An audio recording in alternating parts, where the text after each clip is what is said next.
આપણો દેશ એક કૃષિ પ્રધાન દેશ છે અને કૃષિ પ્રધાન દેશ એટલા માટે આઝાદી પછી ઘોષિત કર્યો કે સૌથી વધારે જો કોઈ નાગરિક કોઈ પર નભતો હોય તો આ દેશમાં કૃષિ પર નભે છે. ભલે ખાતે જમીન નહીં હોય પણ એ કપાસ વીણવા જશે, એ મગફળીનો પાલો ખંખેરવા જશે, આજે રોજી કમાઈને આવે છે તો એ ખેતીમાંથી કમાઈને. ભલે ખાતે જમીન નહીં હોય પણ કોઈનું બકાલું ભરીને માર્કેટિંગ યાર્ડ સુધી કે વેચવા જનારો, ટેમ્પો લઈને જનારો કોઈ મારો માલધારી ભાઈ હશે તો એની આવકનું સાધન એ ખેતી ઉપર નિર્ભર કરે છે. કોઈ નાના મોટા કામમાં જોડાયેલા વ્યક્તિનો સરવાળો કરો તો આ દેશની મોટા ભાગની વસ્તી એ ખેતી આધારિત વસ્તી અને એટલે જ આપણે કૃષિ પ્રધાન દેશ જાહેર કર્યો. આપણા એ પૂર્વજોએ આઝાદી પછી સમજણપૂર્વક નક્કી કર્યું. જ્યારે બીજા ખેતીની અવગણના કરનારા દેશોને કેવી મુશ્કેલી પડી, યુરોપે ખેતીને બાજુએ મૂકીને ઉદ્યોગોને જ પ્રાધાન્ય આપ્યું. પરિણામે ખેતી પડી ભાંગી અને એસિડનો વરસાદ થયો યુરોપમાં અને ત્યારે યુરોપિયન કન્ટ્રીએ ખેતી માટેના સ્પેશિયલ પેકેજ જાહેર કરવા. આપણા અમરેલી જિલ્લામાંથી તો બહુ બધા પાટીદાર ભાઈઓ અમેરિકામાં છે ને પૂછજો. અમેરિકા એક ગાંડું થયું હતું ઉદ્યોગો પાછળ, પણ એ પછી એને લાગ્યું કે ખેતી મળે અને ઉદ્યોગ ઉભો થશે તો આ વ્યાજબી નહીં થાય અને અમેરિકાએ એવી નીતિ જાહેર કરી કે ભલે ગેરકાયદેસર અમારા દેશમાં આવ્યા હોય ને પણ જો ખેતી કરવી હોય તો ગેરકાયદેસર ને અમે કાયદેસર કરી દઈશું ને ખેડૂતોને કાયદેસર. હું ઉદ્યોગનો વિરોધી નથી, ઉદ્યોગ પણ જોઈએ પણ એ ખેતીના ભોગે ના જોઈએ, એ મારા માલધારીના ભોગે ના જોઈએ, એ મારા મજદૂરના ભોગે ના જોઈએ. ઉદ્યોગ પણ આવે જરૂરી છે પરંતુ કૃષિ પ્રધાન દેશ છે આપણો, ખેડૂતની અવગણના. મારે અભિનંદન આપવા છે ગુજરાત રાજ્યના જાગૃત ખેડૂતોને. મારે અભિનંદન આપવા છે ખેડૂતોના અવાજને બુલંદ કરનાર તમામ વર્ગ ધર્મ જ્ઞાતિના લોકોને. મારે અભિનંદન આપવા છે આ મીડિયાના મિત્રોને કે જેમણે ખેડૂતોની વ્યથાને વાચા આપી. મારે અભિનંદન આપવા છે એ યુટ્યુબરોને, એ સોશિયલ મીડિયા ચલાવનાર લોકોને કે જેમણે ખેડૂતોની તકલીફને વાચા આપી. મારે અભિનંદન આપવા છે એ પરિવારોને કે જેને પોતાનું નુકસાન ગયું છે એનો અવાજ પોતાના મીડિયામાં રજૂ કર્યો અને મારે શ્રદ્ધાંજલિ આપવી છે મારા એ ખેડૂતોને જેણે પોતાનું ગયેલું નુકસાન સહન નહીં થવાથી આત્મહત્યાનું અંતિમ પગલું લીધું, જે ન લેવું જોઈએ.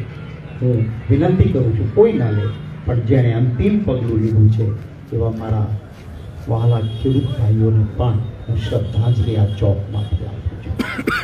કોઈ પણ સજીવ હોય ને, એક કૂતરાને દંડો મારવાનો પ્રયત્ન કરશો તો જીવ બચાવશે, એક કાગડાને પથ્થરો મારશો એનો જીવ બચાવશે. સૌથી વાલું જીવંત માટે કંઈ પણ હોય તો પોતાનો જીવ હોય છે અને ખેડૂત પોતાનો જીવ આપી દે. કોઈ દ્વારકા કે જામનગરમાં ખેડૂત આત્મહત્યા કરે, આહિરનો દીકરો હોય. કોઈ ઉના તાલુકામાં ખેડૂત ગળામાં પથ્થર બાંધીને કૂવામાં પડે, ગળામાં પથ્થર બાંધીને ડૂબીને મરે. કોઈ ભાવનગર જિલ્લાના શિહોર તાલુકામાં એક બ્રાહ્મણ ખેડૂત આત્મહત્યા કરે. ખેડૂતની કોઈ જાતિ નથી હોતી. ખેડૂત એ દલિત પણ હોય, એ પાટીદાર પણ હોય, એ ક્ષત્રિય પણ હોય, એ બક્ષી પંચનો પણ હોય, એ મુસલમાન પણ હોય, એ હિન્દુ પણ હોય. ખેડૂત એ ખેડૂત છે અને આવી તકલીફ જ્યારે ખેડૂતોને ભોગવી છે ત્યારે આ ગુજરાતના મેં કહ્યું ને લોકોની જાગૃતિ, મીડિયા અને સોશિયલ મીડિયાની જાગૃતિના કારણે સરકારે પેકેજ જાહેર કર્યું છે. મિત્ર આ આપત નહીં હો, ધન્યવાદ છે આપ લોકોને કે આપે અવાજ બુલંદ કર્યો.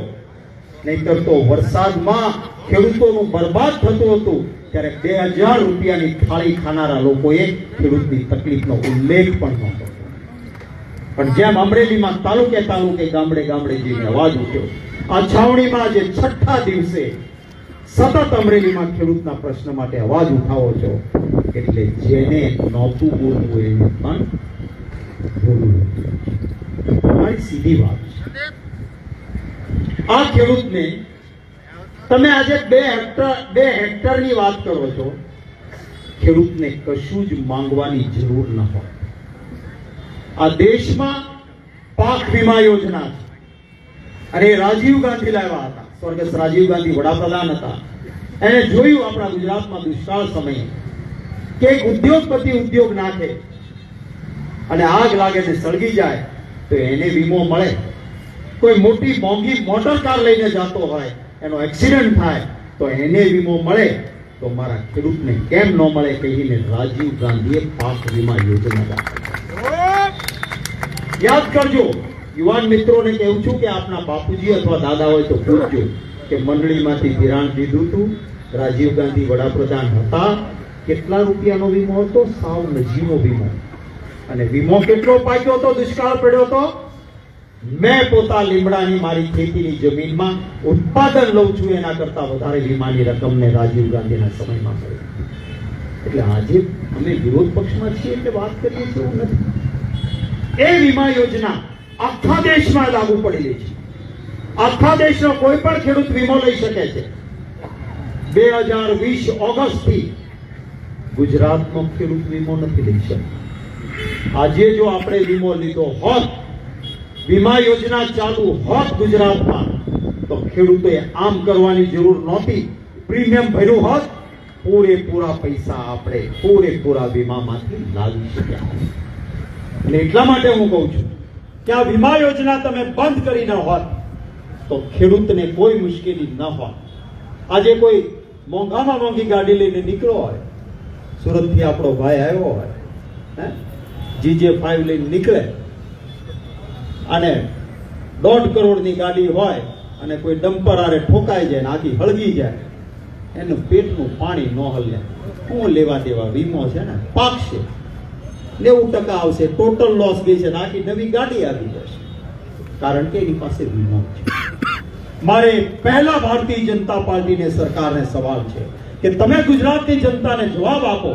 આટલા વર્ષોથી તમને સત્તા આપી, ટ્રિપલ એન્જિનો આપ્યા, તાલુકામાં ભાજપ, જિલ્લામાં ભાજપ, નગરપાલિકામાં ભાજપ, રાજ્યમાં ભાજપની સરકાર, કેન્દ્રમાં ભાજપની સરકાર, તો પછી ગુજરાતના ખેડૂતનો વીમો બંધ શું કામ કર્યો? એનો જવાબ તો આપો. જો આજે વીમો હોત ને તો જેનું જેટલું વાવેતર એને એટલું વળતર મળી ગયું હોત ને. અને એટલા માટે મેં માંગણી કરી હતી કે આ તમારા પાપે વીમો નથી અને એટલે ખેડૂત બરબાદ થયો છે, ત્યારે 2 હેક્ટરની મર્યાદા ન હોવી જોઈએ.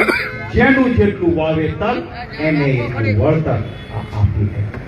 અમારી સરકારો કર્ણાટકમાં છે, તેલંગાણામાં છે, કોઈ આવી આફત ન આવી હોય તો પણ ખેડૂતને પ્રોત્સાહિત કરવા માટે 16,000 અને 18,000 રૂપિયા એકરે વગર આફતે ત્યાંની સરકારો ખેડૂતને આપે છે કે ખેતી બેઠી થાય છે. જ્યારે તમે બહાર ભાગી ગયેલા ઉદ્યોગપતિના દેવા માફ કરી શકતા હો તો ગુજરાતના ખેડૂતનો ગુનો શું છે? હું ખેડૂત છું, આપણે ગામડા સાથે જોડાયેલા છીએ. સિંગનો પાલો છે ને, આપણે પાંદડી કહીએ, અંગરીને રાખીએ, આખા વર્ષ સુધી આપણો માલ ઢોરી પાંદડી ઉપર નભતો. આપણે સોયાબીન વાવીએ, એનો પાલો આખા વર્ષ સુધી ઢોર ખાતા હોય.